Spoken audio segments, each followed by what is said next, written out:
Tout d'abord, bonjour à tous et merci d'être venus aujourd'hui. Bon, vu qu'on a perdu un peu de temps, on va rentrer directement dans le vif du sujet. Anesthésiste, réanimateur, tout le monde parle-t-il vraiment la même langue? Un drôle de titre pour une session d'anesthésie-réanimation. À en croire à cette question, on pourrait croire qu'au bloc opératoire, le français n'est pas la langue communément utilisée pour échanger des informations entre professionnels. Et pourtant, je pense qu'on peut avancer sans se tromper que oui, le français est utilisé dans 99% des cas. Et pourtant, à la lecture de la question, on ne peut pas s'empêcher d'avoir en tête l'image d'un hôpital comme une tour de Babel où professionnels communiqueraient sans jamais pouvoir se comprendre. Eh bien, cette image, à Alizé et moi-même, ne nous a pas semblé si farfelue. Pourquoi? Parce qu'en fait, lorsqu'on prend en charge un patient, ça nécessite la collaboration d'une équipe pluridisciplinaire avec des professionnels d'horizons divers et variés qui vont venir prendre en charge le patient en apportant leurs connaissances, leurs compétences donc au service du patient et qui vont faire ça en fait en travaillant avec les normes et les valeurs de leur profession. Et donc ça peut parfois, donc c'est une chance déjà, une chance pour le patient parce que ça, voilà. Et quelquefois ça peut avoir comme conséquence d'entraîner des incompréhensions, d'entraîner des difficultés de communication qui peut être responsable d'une dégradation de la prise en charge du patient. Et donc, durant cet exposé, on va voir quels sont les facteurs qui peuvent influer cette relation, cette communication, à travers l'exemple donc, de la prise en charge d'un patient lors d'une chirurgie réglée et d'une chirurgie urgente. Donc tout d'abord, en fait, pour travailler ensemble, il faut d'abord qu'on se comprenne et qu'on connaisse l'autre. Et pour connaître l'autre, d'abord, il faut parler de sa formation. Donc déjà, je vais me présenter. Donc, j'ai déjà été un peu présentée. Donc, je suis Alizé Porto, je suis chirurgien cardiaque sur l'hôpital de la Timone. J'ai fait toutes mes études sur Marseille. Et donc, j'ai eu le parcours d'un chirurgien. Donc, vous êtes tous en plus de 6e année de médecine, donc vous vous dites l'internat de chirurgie, on le connaît à peu près, en tout cas les premières années on les connaît, et pourtant nous n'avons pas la même formation.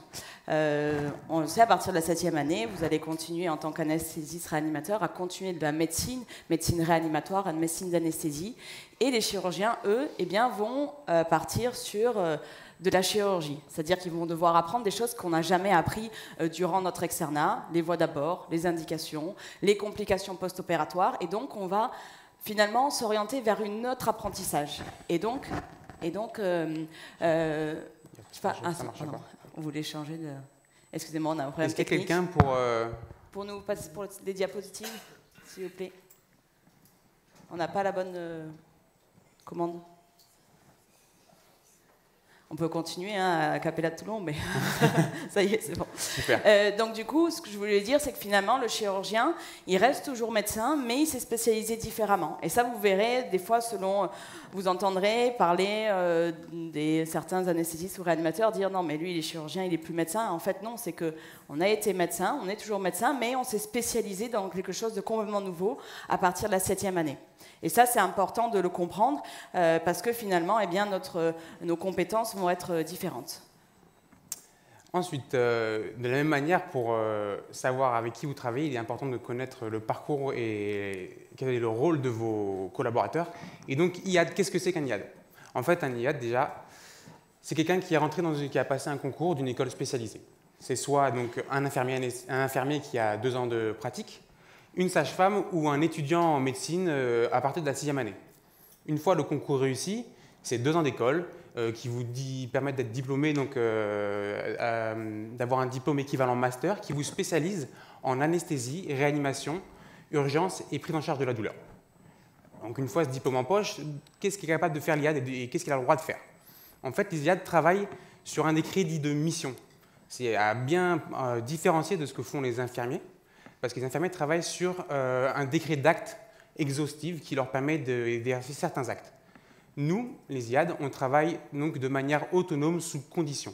On est capable de réaliser donc, tous les gestes qui concourent à l'anesthésie générale, l'anesthésie loco-originale, la prise en charge de la douleur et également la réanimation périopératoire. Mais ça se fait sous condition. Les conditions qui sont les suivantes. Il faut que préalablement qu'un médecin anesthésiste ait vu le patient en consultation et qu'il ait établi une stratégie d'anesthésie. On entend par stratégie quelque chose qui va donner une orientation globale à l'anesthésie. Ensuite, il faut également que le médecin anesthésiste soit présent sur les lieux où sont réalisés les gestes.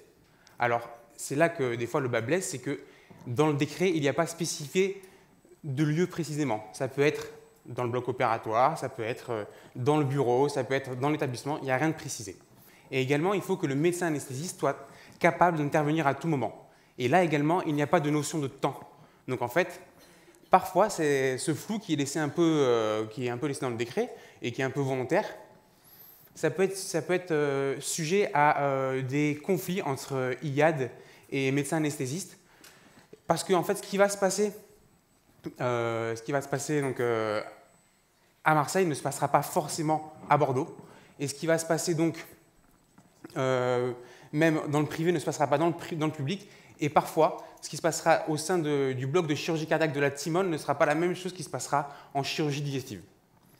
Donc on voit bien ici que connaître le métier de l'autre permet une meilleure compréhension de son métier et donc d'améliorer la relation que l'on a avec celui-ci.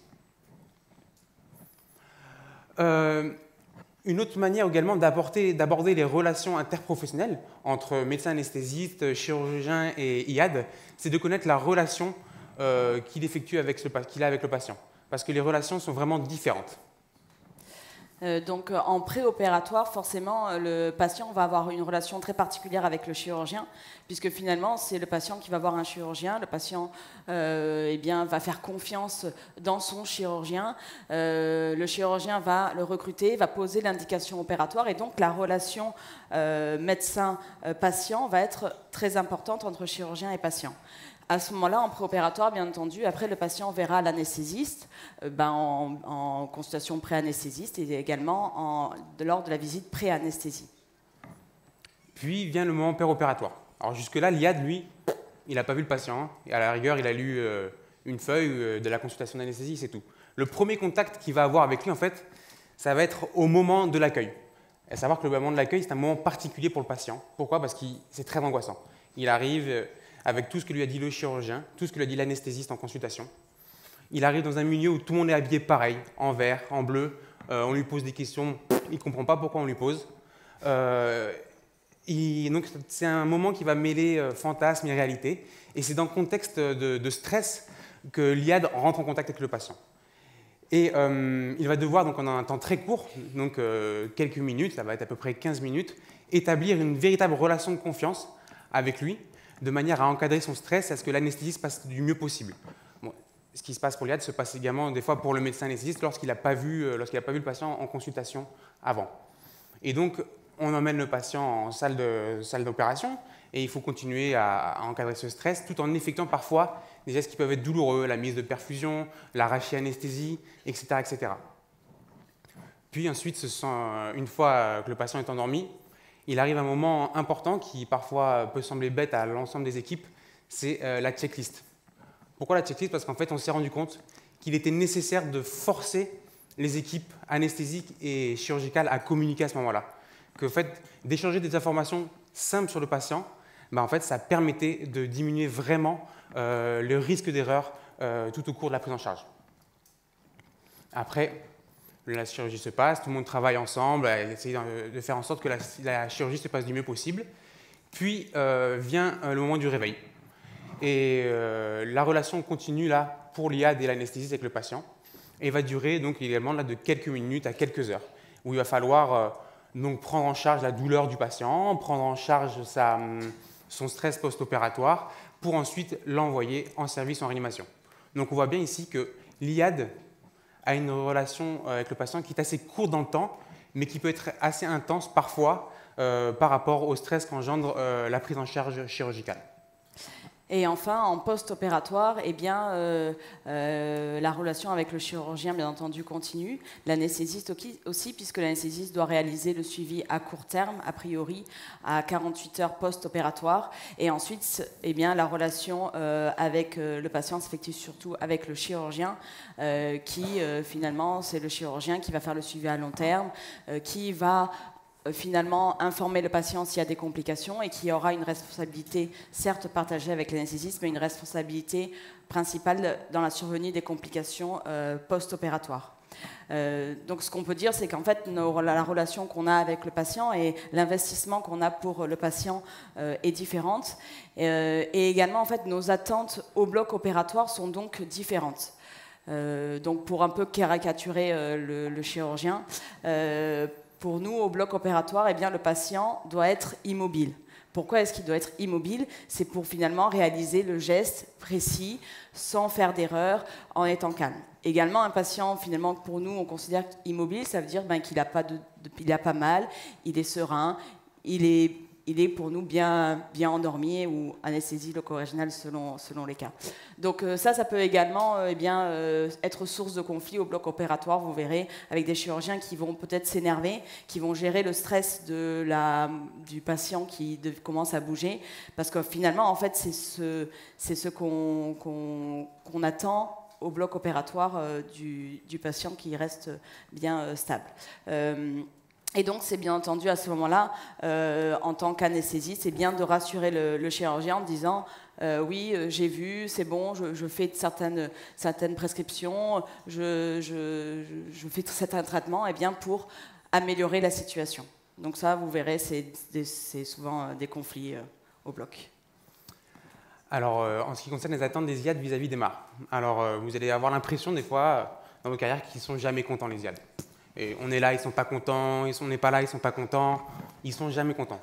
En fait, je vais essayer un peu d'éclairer peut-être pourquoi. Parce qu'en fait, les attentes de l'IAD, comme on a vu tout à l'heure, ils sont autonomes sous condition. Donc en fait, leurs attentes vont être différentes en fonction du type de chirurgie. Sur une chirurgie simple, l'IAD attendra de l'anesthésiste qu'il ait principalement effectué une consultation, une VPA de qualité, de manière à avoir quelque chose de lisible et pour pouvoir anticiper donc l'ouverture de salle et la prise en charge du patient. Et après, il attendra de l'anesthésiste, sur une chirurgie simple, que celui-ci en fait soit juste disponible. Disponible pour pouvoir agir, pour pouvoir venir porter un regard médical en cas de la survenue d'une complication qui nécessite un regard médical. Ça peut être le cas donc, sur une intubation difficile non prévue, une hémorragie importante, une embolie pulmonaire, etc., etc. Par contre, sur une chirurgie plus complexe ou avec un patient qui présente des antécédents plus lourds, l'IAD va avoir des attentes différentes. Il attendra de l'anesthésiste qu'il soit présent au moment de l'induction. Déjà pour l'équipement, parce qu'il y a certaines choses qu'on est capable de faire, d'autres pas. Pour avoir un autre regard sur l'installation, sur des oublis qui auraient pu être faits, sur une prescription, par exemple des antibiotiques, parce qu'on est moins bien formé là-dessus, etc., etc. Et il attendra en péropératoire, pour le coup, une présence plus accrue. Et notamment au moment des temps chauds, parce que c'est les temps chauds c'est des moments à cinétique rapide, où il faut agir rapidement. Et parfois, les complications nécessitent un médecin. Et le fait que l'anesthésiste soit présent, ça permet de limiter la perte de chance pour le patient. Donc on voit bien ici qu'à travers cet exemple d'attente, que la compréhension du rôle de chacun, de l'investissement qu'il a au bloc opératoire et sa perception donc, du bloc opératoire peut engendrer parfois des incompréhensions et des conflits et peuvent dégrader la prise en charge. Et donc il est bien important de connaître son interlocuteur. Une autre source de conflit au bloc opératoire, là ça va être plus spécifique entre équipe anesthésique et équipe chirurgicale, c'est la perception du temps. Vous avez déjà dû l'entendre, les chirurgiens ne sont jamais là à l'installation, l'anesthésiste, quand il est chirurgien, il arrive, c'est pas encore prêt. Et bien, on va vous expliquer peut-être un peu pourquoi, peut-être une piste de réflexion. Donc on voit bien sur cette photo, qui est prise donc à la Timone, qui est lors de la prise en charge d'un patient, chirurgie simple, le temps d'anesthésie. C'est le premier temps du patient, de la prise en charge du patient au bloc opératoire. On voit ici l'équipe d'anesthésie qui est concentrée sur le patient, qui ne voit pas ce qui se passe autour, et elle travaille. Et en premier plan, on voit d'abord une équipe de zibodes qui ont l'air de ne pas être concentrées, de ne pas regarder le patient. Et pourtant, elles vont travailler. On voit la table au fond qui est prête, les outils pour travailler sont prêts.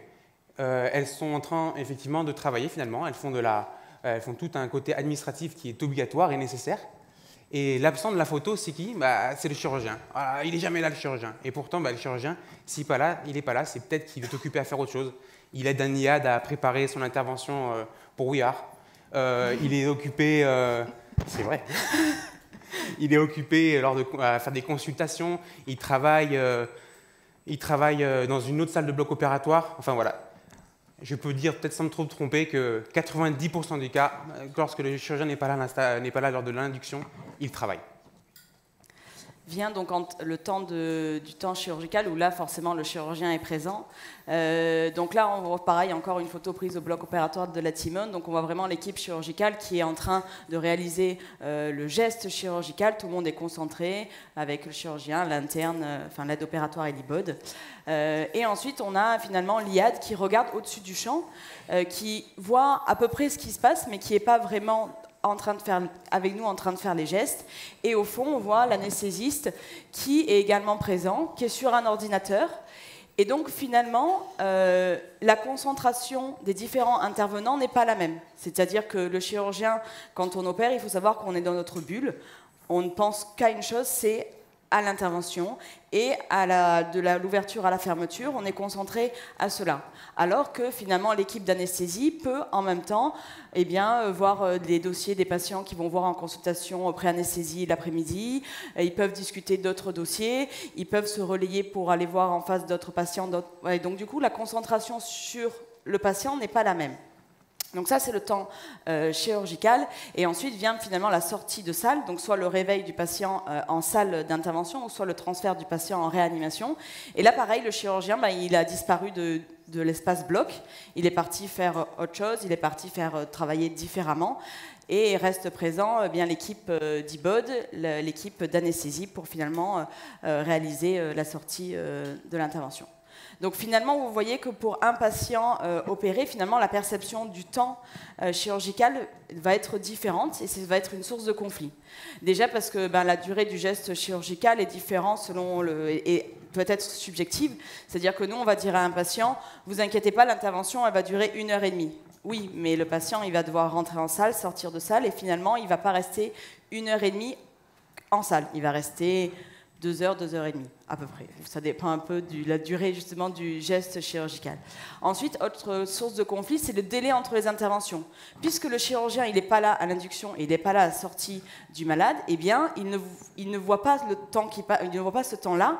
Et donc, vous allez avoir surtout dans l'hôpital public, les chirurgiens qui vont être stressés ou mal se comporter, on va dire, parce que le délai entre les interventions sont trop longues à son avis, c'est-à-dire de manière subjective, il considère que, il ne sait pas ce qui s'est passé, mais parce qu'en fait, il n'a pas vu tout ça.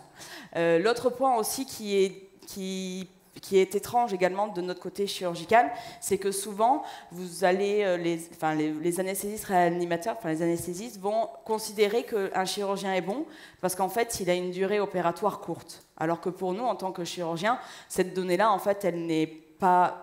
Elle peut être importante pour le patient, mais ce n'est pas la seule donnée.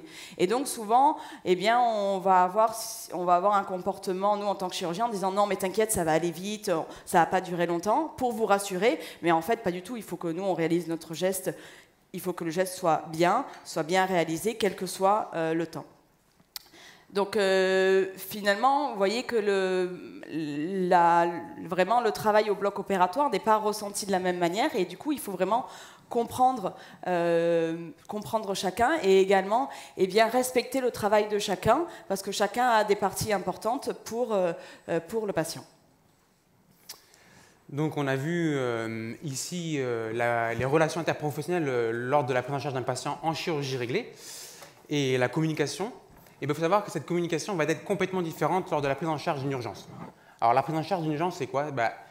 Ça va sonner comme une alarme au sein du bloc opératoire. Ça va mettre en mouvement les équipes médicales, les équipes paramédicales, qui vont devoir toutes agir vite et de manière coordonnée et échanger des informations parfois complexes sur un temps court. Et il y a pas mal de facteurs qui peuvent venir perturber la communication et la compréhension des équipes. L'agitation, le bruit, le stress de chaque individu et le stress collectif que ça engendre, le nombre trop important de personnel sur les lieux. Et donc, il va être nécessaire, en tant que médecin anesthésiste et réanimateur, d'essayer de cadrer ce moment. Se cadrer ce moment en respectant certains principes.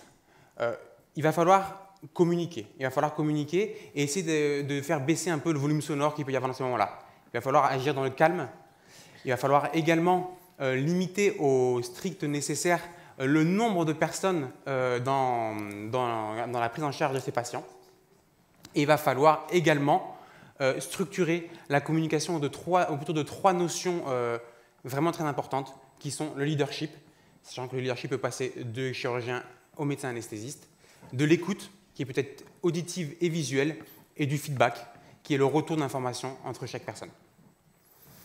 Donc, pour éclairer nos propos lors d'une urgence, quoi de mieux qu'une mise en situation Donc, hop. Donc on va prendre en fait en charge un choc hémorragique et on a divisé finalement cette prise en charge en différentes parties. Vous verrez que dans chaque partie, la communication et le rôle de chacun est essentiel pour finalement prendre en charge le patient et finalement sauver le patient. Donc pour ça, on va essayer de vous faire participer, car pour l'instant, on n'est que IAD et chirurgien sur scène, mais que voilà, on a besoin également d'anesthésistes, réanimation pour nous aider dans cette prise en charge. Donc on commence le diagnostic, donc on a l'appel de l'urgentiste qui appelle le chirurgien et qui dit voilà, j'ai un patient âgé de 50 ans qui est un polytrauma, qui a été stable à la prise en charge, il a eu son body scanner et au scanner il a commencé à se dégrader. Le diagnostic de rupture de rate est posé, le patient est instable et l'urgentiste dit bien il n'y a pas de traitement par embolisation, voilà, qu'est-ce que je fais avec ce patient? Donc vous allez vous mettre dans la peau du chirurgien. À votre avis, à ce moment-là, le chirurgien, qu'est-ce qu'il pense, qu'est-ce qu'il fait, comment il s'organise? Voilà, c'est à vous. C'est à vous.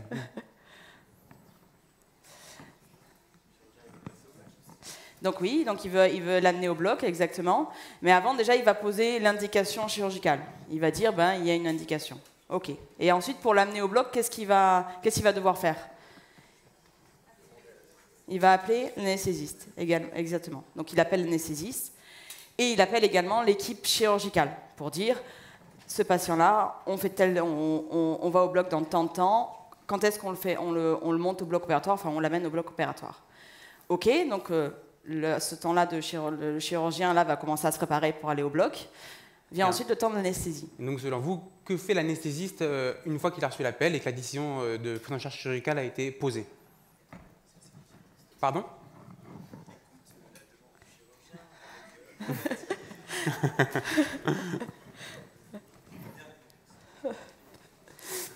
Bon, qu'est-ce que fait l'anesthésiste? Il appelle son sauveur, l'IAD. Il appelle son sauveur l'IAD et il fait autre chose aussi. Il va commencer à anticiper le post-op. Il va voir s'il y a des places en réa, si le plateau technique est disponible pour prendre en charge ce patient. Et selon vous, ensuite, que fait donc l'IAD lorsqu'il a reçu l'appel et la relève claire de son médecin anesthésiste? Il prépare la salle. Et donc, préparer la salle, ça nécessite vraiment une communication claire entre médecin anesthésiste et IAD, de manière à ce que tout va se passer de manière très rapide. Il faut qu'il ait des indications pour pouvoir préparer la salle de la manière la plus efficace, ne pas se perdre à préparer des choses qui n'auront aucune utilité. Et vous verrez, ça fluidifiera vraiment la prise en charge à l'arrivée du patient. Donc voilà, félicitations, le patient n'est pas encore mort. Il a réussi à arriver en salle. Donc selon vous, que fait l'équipe d'anesthésie pour prendre en charge ce patient? Entre du coup l'entrée en salle et finalement l'incision, le temps chirurgical.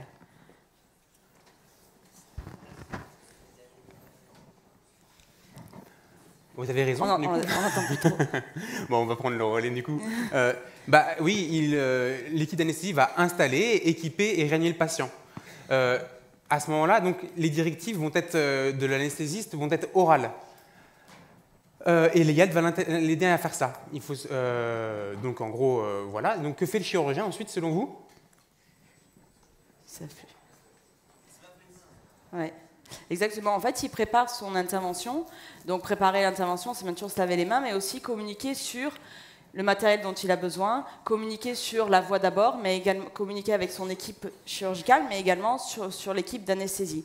Également, si vous n'avez pas cette information-là, il faut aller voir le chirurgien en disant comment tu comptes faire, quels sont tes temps opératoires pour que finalement, au moment de l'incision, eh bien, on ait un peu un ordre d'idée, enfin, une route tracée, même s'il pourrait avoir des petits chemins de traverse, mais avoir finalement, savoir vers où on part, comment on part, et puis également comprendre un peu dans quel état de stress peut être le chirurgien ou quel état de stress peut être l'anesthésie. Parce que c'est des situations qui sont difficiles. Donc voilà, donc on arrive cette fois donc à l'incision. Donc forcément, donc le chirurgien lui va réaliser donc les gestes d'hémostase. Dans ce cas-là, donc il y aura une splénectomie. Ok, il peut être satisfait de son intervention, mais si le chirurgien à ce moment-là, eh bien, il ne communique pas avec l'équipe d'anesthésie en disant ça y est, j'ai un saignement actif, je ne le contrôle pas, ou j'ai un saignement actif, je l'ai contrôlé, voilà où j'en suis dans ma chirurgie, eh bien l'anesthésie, l'équipe d'anesthésie ne peut pas s'adapter au geste chirurgical. Donc à ce moment-là, il faut que le chirurgien communique, et si le chirurgien ne communique pas, il faut que vous alliez le voir en disant « t'en es où ? Qu'est-ce qui se passe ? Comment c'est ?» et que finalement, il y ait une discussion entre les deux équipes. Et donc, l'anesthésiste ici va avoir donc un rôle de leadership et il va donc, comme vient de le dire Alizé, communiquer avec le chirurgien pour adapter sa prise en charge, mais va devoir communiquer avec son IAD pour continuer la réanimation péropératoire. Et il est également important de communiquer avec l'IAD parce que lors d'une situation d'urgence, et notamment un choc hémorragique, il y a quelque chose qui est parfois un peu oublié, c'est la lourdeur de l'administratif que ça représente. Et parfois, parce que vous avez été des bons anesthésistes, vous avez essayé de limiter le nombre d'intervenants au strict nécessaire, l'IAD peut se retrouver dépassé, à faire des papiers, il n'est pas sur le patient, vous ne comprenez pas pourquoi, et ayez un œil sur l'IAD, sur ce qu'il a à faire, et si besoin, appelez du renfort. Donc là, bravo, le patient, vous avez bien réanimé votre patient, il est stabilisé. Donc l'équipe d'anesthésie poursuit la réanimation si c'est nécessaire, et va commencer à préparer le patient pour le transport. Et il va donc ensuite discuter avec l'anesthésiste sur la suite de la prise en charge. Donc une fois que le patient est stabilisé, le chirurgien va finir son geste chirurgical et finalement c'est un temps où la pression retombe, le patient est stabilisé et c'est un moment qui peut être important pour justement discuter entre équipes, de savoir s'il y avait eu une autre prise en charge qui aurait pu être possible, finalement faire un feedback, un débriefing sur cette prise en charge, voir s'il y a eu des moments chauds, où il y a eu un problème de communication et c'est surtout pour finalement apprendre à travailler en équipe et dans un centre où on travaille souvent avec les mêmes équipes, et bien finalement avoir de la compétence d'équipe. Et ça c'est important jusqu'à finalement la sortie du bloc opératoire. Donc on a bien vu à travers tout l'exposé que si on voulait avoir une prise en charge optimale du patient, la meilleure possible, il était nécessaire de communiquer. Et pour bien communiquer, il faut éviter la relation conflictuelle entre professionnels. Et ça va nécessiter donc une meilleure connaissance de vos interlocuteurs, connaître leur métier. Ça permet vraiment d'éviter les stéréotypes sur leurs compétences et leur travail. Il faut bien distinguer la prise en charge d'une urgence de la prise en charge d'une chirurgie réglée. Savoir un peu gérer son stress individuel, essayer de le canaliser et savoir canaliser le stress collectif et avoir géré en amont des problèmes organisationnels. Et surtout, il faut communiquer. Et en conclusion, finalement, pour avoir une relation interprofessionnelle efficace, il faut, il y a les deux grands mots, compréhension et communication. Compréhension donc des compétences différentes de chacun, compréhension du travail différent, de l'implication de chacun et communication optimale pour une prise en charge optimale des patients. Et ça s'intègre dans le travail d'équipe et dans la bienveillance, bien entendu. Et bon, pour finir, quelques idées d'ouverture. Vu que c'est si important que ça, on pourrait se poser la question pourquoi il ne serait pas intéressant pendant les études ou même pendant la formation professionnelle de mettre en place des situations et des simulations de relations interprofessionnelles et vraiment apprendre la communication. Voilà, donc nous devons tous parler la même langue. Merci beaucoup de votre attention.